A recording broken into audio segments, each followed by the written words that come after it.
Plant triggered by the floods in Texas. Also dramatic new rescues and a major pipeline shuttered by the storm. How high will gas prices go? Diplomatic war. A surprise move as the U.S. retaliates against Russia. What's just been ordered from New York to San Francisco. Caught on camera. Outrage over what an officer is heard saying during a traffic stop. Remember, we only kill black people. Yeah, we only kill black people, right? All the videos you've seen, have you seen any white people get killed? You have. Tonight, the department responds and bogus bank accounts, a growing scandal at Wells Fargo. Customers on the hook for accounts they didn't want and charges they didn't even know they owed. Are you one of them? Nightly News begins right now. From NBC News World Headquarters in New York, this is NBC Nightly News with Lester Holt. Good evening and thank you for being here tonight as the remnants of Hurricane Harvey finally exit the state of Texas and rescue crews intensify their search for victims. There is a new pressing danger in the flood zone tonight. A chemical plant burning. It's already been rocked by 2 explosions early today after critical cooling systems failed in the flood. A large area around that plant in Crosby, Texas has been evacuated in anticipation of more explosions amid uncertainty about the safety of the air around it. Jacob Rascone is leading off our coverage tonight. Jacob, good evening. Lester, good evening. Tonight, the sheriffs and fire department, the National Guard, even the EPA are working overtime, hoping to avoid another crisis. Nobody is allowed to enter the evacuation zone in what is now a high-stakes waiting game. Tonight, the flooded Arkema chemical plant is still smoldering. Neighborhoods within a mile and a half urged to evacuate, as officials warn that more explosions are possible. These things can burn very quickly and very violently, and it would not be unusual for them to explode. Today, the Whitley family, already dealing with flood damage in their home, headed for Grandma's house. Sound like a big bomb to me. You gotta get out of here. Yeah, so. The Arkema plant handles organic peroxides used to make plastics, pharmaceuticals, and paint. The chemicals have to be refrigerated or they can decompose spontaneously and sometimes explosively. Harvey's fury knocked out the facility's power and 2 backup generators. This morning, one of 9 large containers storing the chemicals erupted in flames. The others could soon follow. Officials scrambled to reassure the public that an air analysis for health dangers showed no cause for alarm. But at least one expert who studied Houston's chemical plants extensively says organic peroxides can be unstable and toxic. Worst case scenario would be that if the runaway reaction deteriorates into an explosion. Across Greater Houston, there are 2,500 chemical plants and other facilities. So far, no serious threats have been reported at any other plant. Back in Crosby, for families like the Whitleys, staying is not worth the risk. I don't want to be sitting at the hospital, and his little lungs just can't even handle it, Jacob Rascone, NBC News, Crosby, Texas. I'm Miguel Almaguer. In Beaumont, a state of emergency is taking on new urgency. The sickest ones will go first. At a hospital, those already in need are being rushed out. Surrounded by water, this hospital has no clean water. The place people turn to for help, now whisking them away. She's a dialysis patient and they don't have any water here to dialyze us. Nursing homes across the area like this one in Port Arthur evacuated. Nearly 3,000 residents from more than 100 long-term care facilities have been saved. A prayer for help answered. So many have lost so much, and it's unclear how many are still missing. Rescuers continue to go door to door and are on rooftops, breaking into homes where people may be trapped. Yesterday, we were there when D'Amica Singleton and her family were hoisted to safety. Please, somebody, go get my mama out of there. They did. I thought I was going to die. I really thought I was going to drown.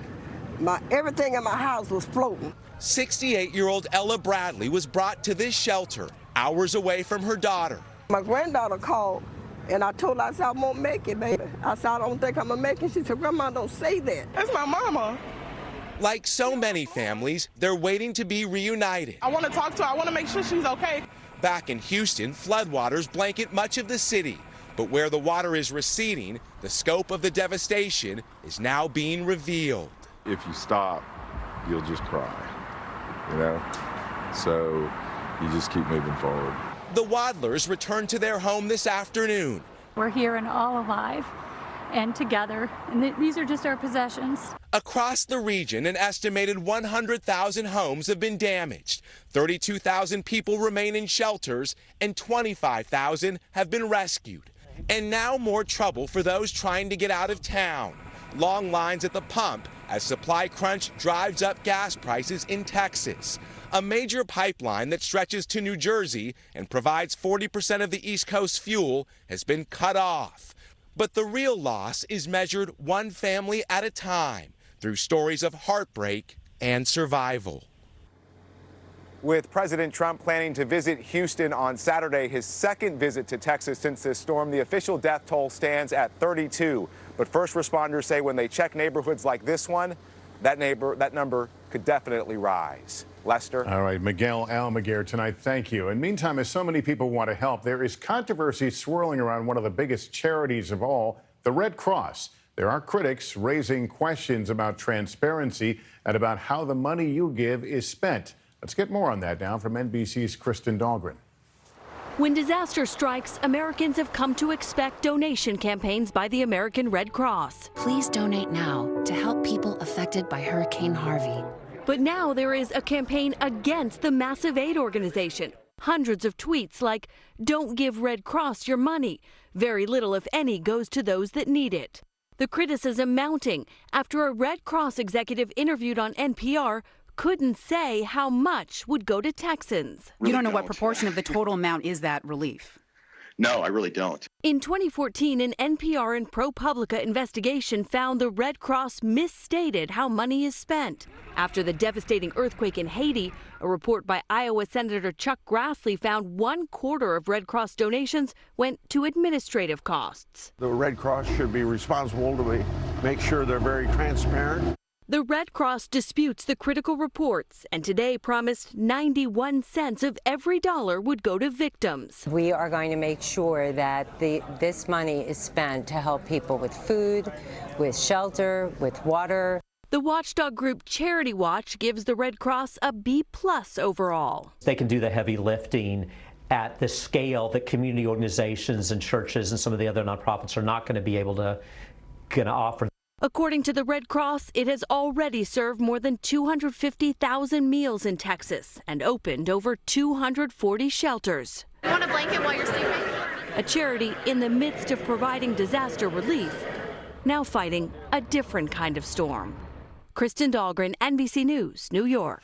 Let's turn now to the growing fraud scandal at one of the nation's largest banks. Wells Fargo today admitting that well over 1 million more fake accounts may have been opened in customers' names than it initially disclosed last year.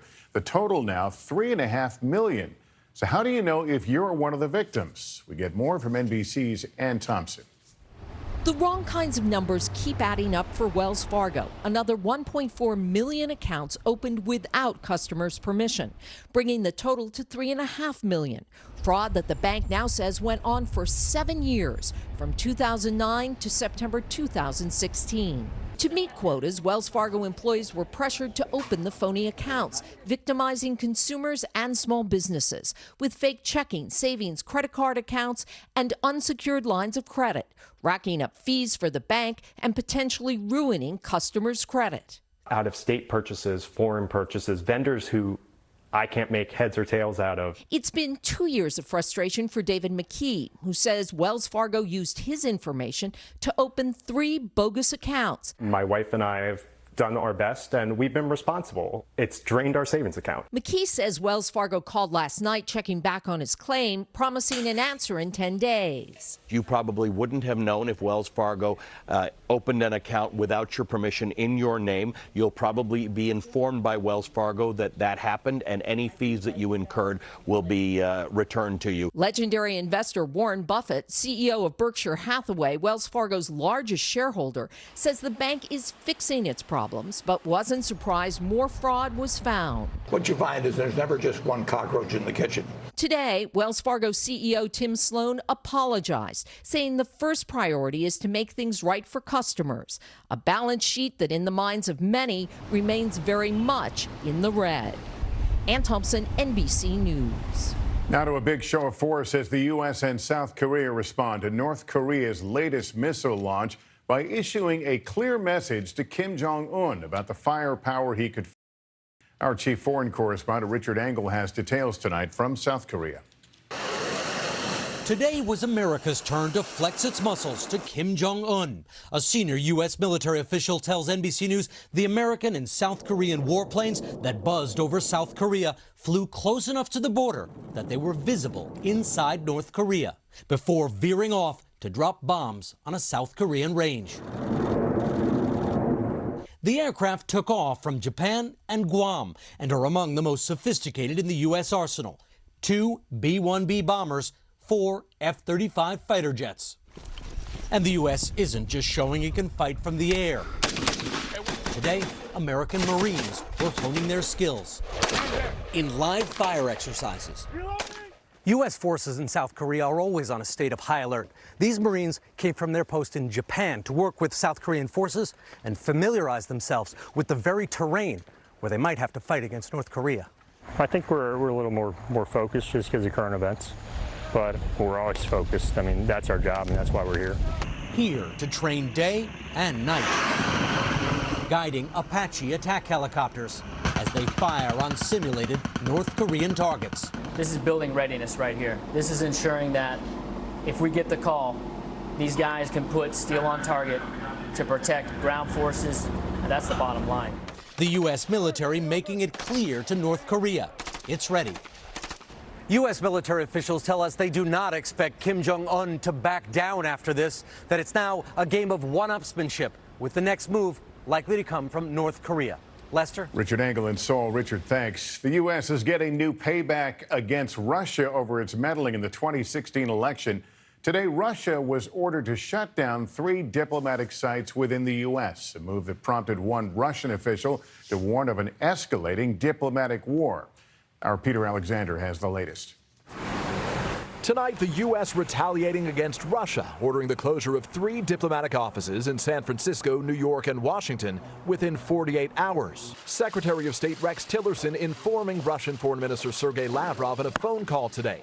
The decision coming from the president himself. We've taken a firm and measured action in response to Russia's unfortunate decision earlier this year. That decision from Vladimir Putin last month responding to new U.S. sanctions for Moscow's interfering in the election by expelling 755 American diplomats.